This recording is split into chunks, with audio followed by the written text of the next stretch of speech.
Today I will show you a comedy, drama film from 2016, titled Captain Fantastic. Spoilers ahead. Watch out and take care. In the mountainous wilderness of Washington, Ben Cash lives with his 6 children, Bodaven, Relian, Keelier, Vesper, Zaya, and Nye. The children's names were made up by their parents so they could be unique, and nobody else in the world has them. They have no contact with society, it's just them coexisting with nature. Their mother used to live with them too, but she had to be hospitalized because of her bipolar disorder. Ben raises his children to be self-reliant and not to depend on technology or the American system, which he loathes. He teaches them how to hunt, identify plants, purify their own water and cook what they catch and sew. They keep a rigorous training regime to stay physically fit and athletic, and this includes learning how to use weapons and defend themselves.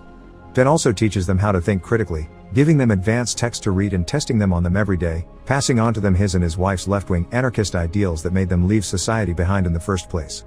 No matter how gruesome or complicated their questions are, Ben doesn't keep anything from his children, not even the youngest ones, and explains concepts like death and abuse to them without sparing any details. When Bodaven catches his first deer on his own, Ben puts some animal blood on his forehead and makes him eat one of the animal's organs as he declares that he's finally become a man.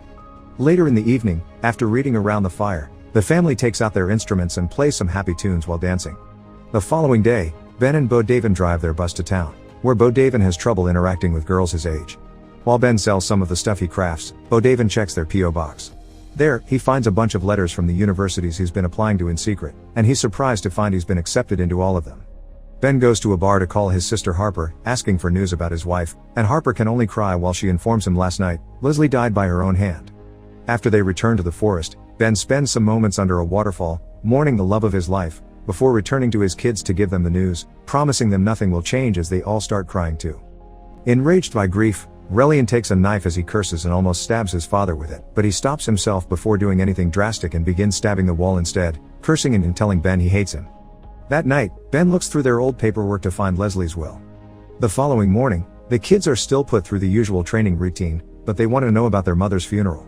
Ben goes back to town to call his father-in-law Jack, who has never approved of their lifestyle and now threatens Ben with arresting him if he shows up at Leslie's funeral, showing no care for her last wish to be cremated and not buried.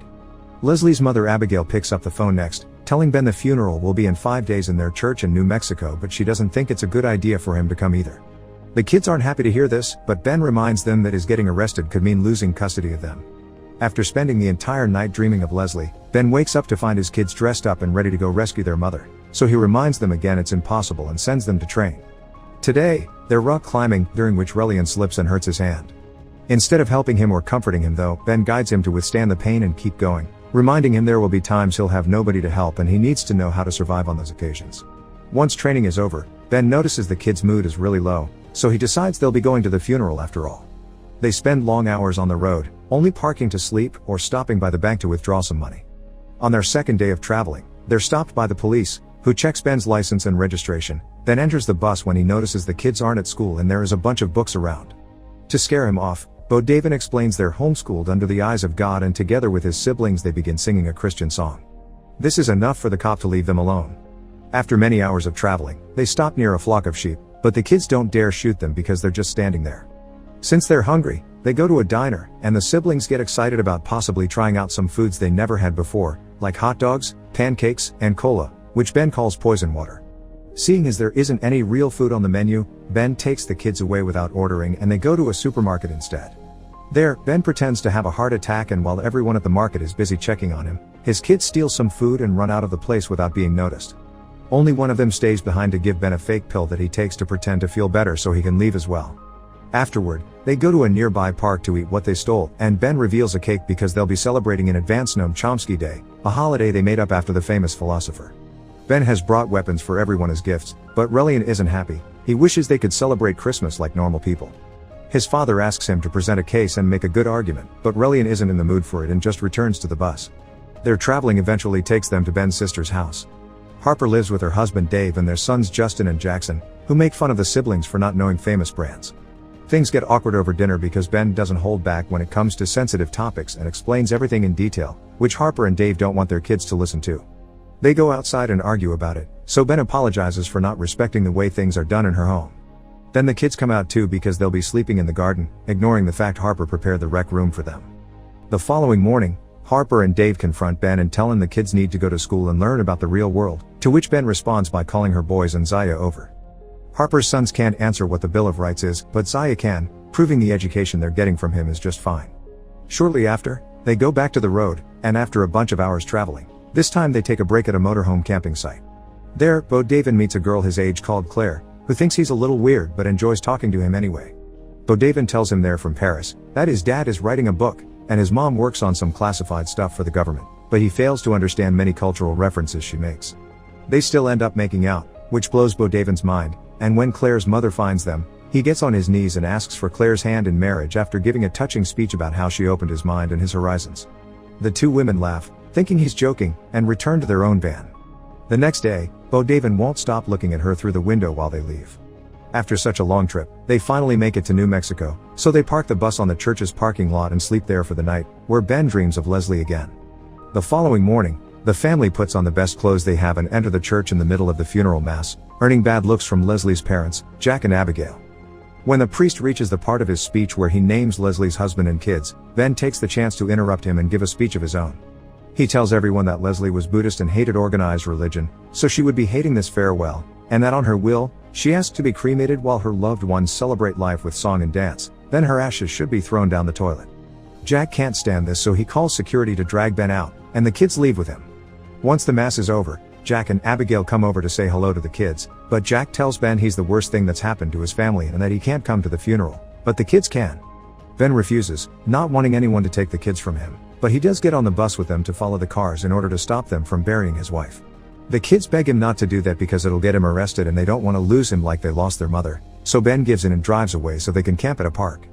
In the evening, while fooling around, Relian tells Bo Davin that he thinks Ben made their mother crazy and that he's dangerous. He also starts crying as he calls out his brother for thinking that their lives are good and their father is perfect. This gives Bo Davin a lot to think about, so he finally makes up his mind and shows Ben all the university acceptance letters. They aren't just any university either: Yale, Stanford, Princeton, Harvard, Dartmouth, MIT, Brown, all of them very prestigious names. Ben thinks it's impressive, but he's also hurt, and he starts ranting about the fact his son has been lying to him and acting behind his back all this time until Bo Davin interrupts him to tell him it was his mom that helped him apply in the first place. Crying, Bo Davin tells him he actually doesn't know anything about anything unless it comes from a book, that Ben made them all freaks, and that Leslie understood that, then leaves before Ben can answer. Nye comes out next and gives Ben a note from Relian that says he's staying with his grandparents. Ben takes the bus with the kids and goes to Jack's house to get Relian back, but Relian is angry and yells at him that he killed his mother, that he overheard them arguing because his mother wanted to live somewhere else and he didn't, and that he hated him. After he stomps out of the room, Ben tries going after him, but Jack stops by shooting an arrow near his head. He starts pointing out all the things he considers weird or dangerous about Relian's state. He doesn't go to school, he was gifted a weapon on a made-up holiday, he stole food from a market, and he badly hurt his hand, not to mention the bruises in his body. Jack considers this child abuse and tells Ben they'll soon be fighting him in court over the custody of the children, but for now, Relian stays there. Since Ben doesn't want to leave without his son, Jack calls the police, so Ben rushes out of the house before he gets caught. He still doesn't give up though. Hidden in the bushes, Ben and the children wait for the cops to leave, then he sends Vesper to climb on the roofs to rescue her brother through a window. Before she makes it there though, one of the roof tiles breaks and she falls down, first on a car and then on the ground. Vesper is rushed to the hospital, and after running some tests, the doctor tells Ben that she has a concussion but thankfully no brain damage, just a broken leg. He points out however that if she had hit her spine a few millimeters lower, she could have died or gotten paralysis. While Vesper recovers, the family stays at Jack's house, and Ben watches how his kids actually have a good time with their grandfather. Abigail takes the opportunity to give him some letters Leslie wrote before Ben asked her parents to get her treatment. They tell her mother that she doesn't need to pick her up anymore, because she and Ben had created the perfect place to live in, that her children would be philosopher kings, and that all this made her very happy, so she wants to get better there with them. Realizing he's made a mistake, Ben tells the children that from now on, they'll live with their grandparents. The kids protest, but Ben sticks to his decision, explaining that he would only ruin their lives. After asking Jack to take good care of them and shaking his hand, Ben leaves on the bus, crying. When he stops at a market for some food, he decides to also buy an electric razor and shave his beard to start this new phase in his life. The following night, while he's camping, he's found by his children, who are surprised by the lack of beard. Relian tells him he doesn't actually hate him, he just wishes he had helped their mother, and Ben agrees before apologizing. After quoting Chomsky, they finally convince their father to rescue their mother, so the family makes their way to the cemetery on their bus, where Bo Davin shaves his head to match his dad when it comes to marking a new phase in their lives. At the cemetery, they dig out their mother's casket and, after refilling the grave so nobody can tell is empty, they take Leslie to the beach, where after a touching speech, they cremate her while singing her favorite song, Sweet Child of Mine. Sometime later, they go to the airport to throw her ashes in the toilet as she wanted. Then they say their goodbyes to Bo Davin, who is flying abroad to see the world. From then on, Ben and his kids start living in a little house in town.